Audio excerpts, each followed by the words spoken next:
निस्तब्ध रात थी। मिस्र के एक आम घर के कोने में हजरत आसिया अल्लाह के जिक्र में मशगूल थीं।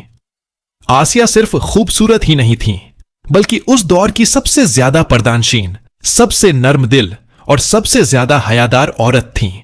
लेकिन उनके साथ एक ऐसा वाकया पेश आया कि जमीन जैसे थम गई।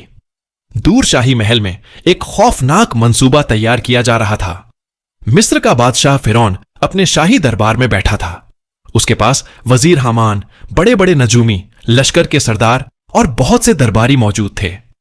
अचानक वजीर हामान बुलंद आवाज में बोला, हुजूर, मुल्क के तमाम लोग आपको रब मान चुके हैं। सब आपके हुक्म की हर्फ बहर्फ पैरवी करते हैं, मगर बनी इसराइल के कुछ लोग अब तक नहीं माने।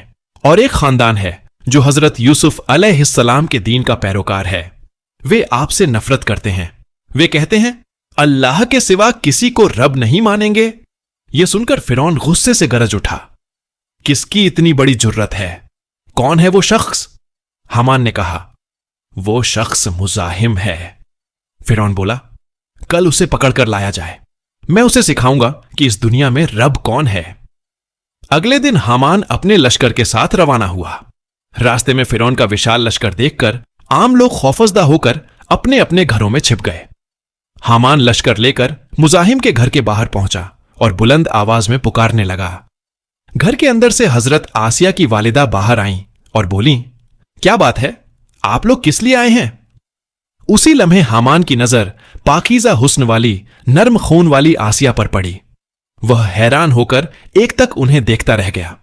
कुछ देर बातचीत के बाद वे लोग शाही दरबार वापस लौट आए।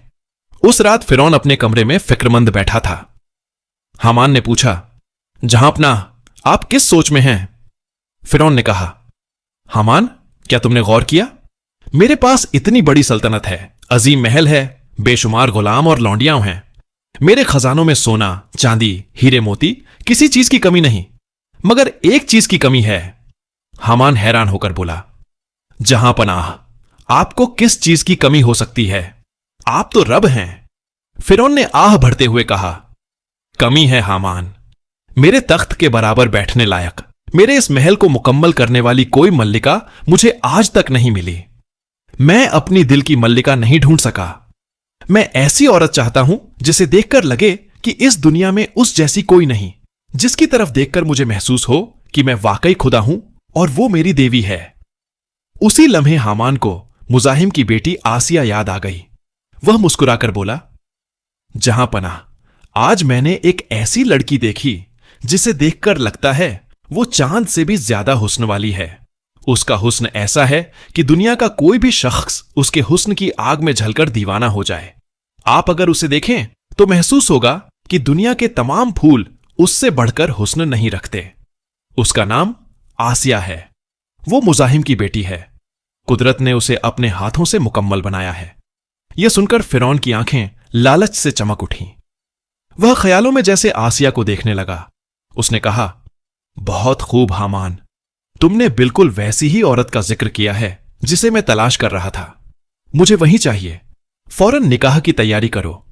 हामान ने कहा, मगर जहां पनाह, एक बड़ी मुश्किल है। फिरौन ने भौहें सिकोड़कर पूछा, क्या मुश्किल है? हामान ने सर झुकाकर कहा, जहां पनाह, वो लोग अल्लाह पर ईमान रखते हैं, हजरत यूसुफ अलैहिस्सलाम के दीन के पैरोकार हैं। जिस कौम को हमने गुलाम बना रखा है, जो हमारी खिदमत करती है, सड़कें साफ करती हैं, पत्थर तोड़ती है, क्या वो इस रिश्ते को कबूल करने के लिए तैयार होंगे? यह सुनते ही फिरौन खामोश रह गया।